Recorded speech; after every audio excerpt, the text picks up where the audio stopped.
Cushing's Bookshelf, Episode 12, The Writing Life by Annie Dillard. And welcome back to Cushing's Bookshelf. I am Nicole Cushing, and I'm here, as I am every Tuesday, with a short video to tell you about a book on the bookshelf. So I will now go and retrieve said book. It's a thin one, as you can see.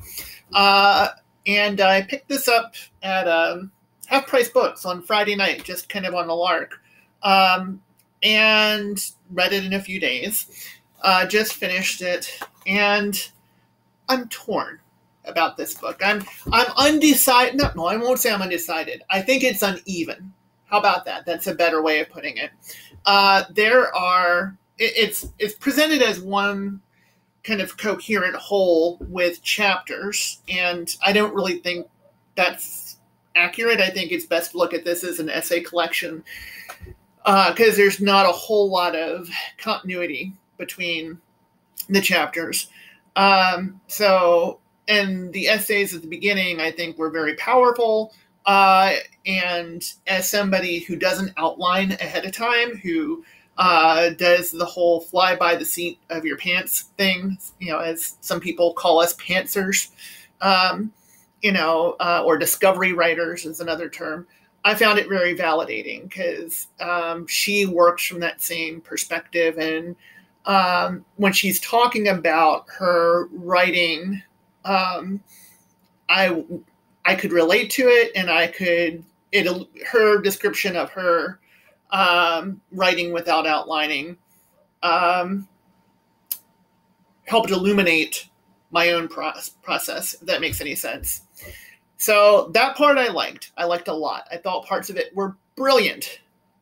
And then later on, she talks about, her experiences writing during summers and winters on a little island in the Puget Sound out in the Northwest. And that I just could not relate to. As somebody who has never summered anywhere or wintered anywhere, and doesn't have the luxury of going in my little isolated place and kind of wrestling with the creative life in this kind of sort of indulgent upper middle class kind of way. It was a little too posh for me, as the British would say. I don't know.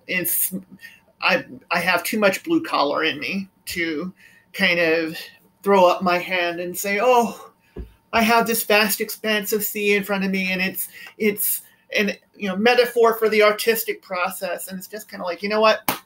We get down in the chair and we fucking write, because that's our job. Just like anyone who goes to a factory and they work. Or whoever does something more meaningful possibly than factory work. Let's say, for example, an artisan, or I don't know. I don't want to say factory work isn't meaningful, because it puts food on plates and puts roofs over heads. And yeah. And, my husband works in a blue-collar place, and skilled blue-collar worker, but this roof is put over my head by blue-collar work. And so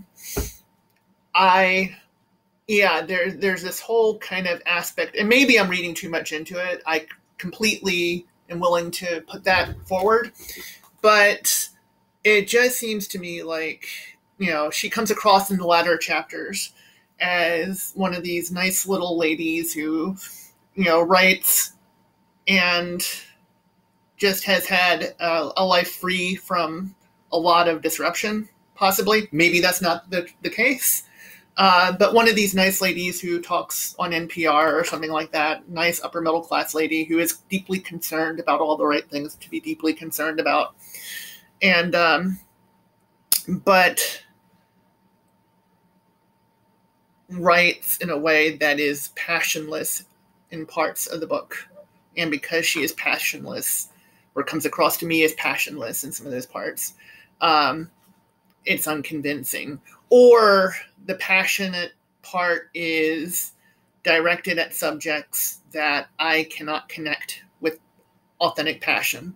For example, she writes about aerial, basically a stunt flyer, and watching the stunt flyer and being absorbed in it, and kind of swooning at the sight of all the loops and and it's like, okay,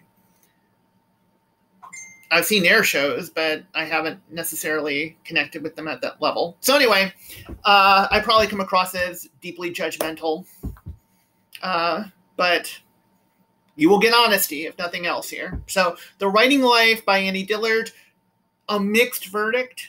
If there was any way that you could just buy half the book and read half the book, you could. And I really have nothing to complain about, because I got this for half-price books for I don't know, $5 or $6 or something probably. So yeah, but anyway, The Writing Life by Annie Dillard. The upper class writing life.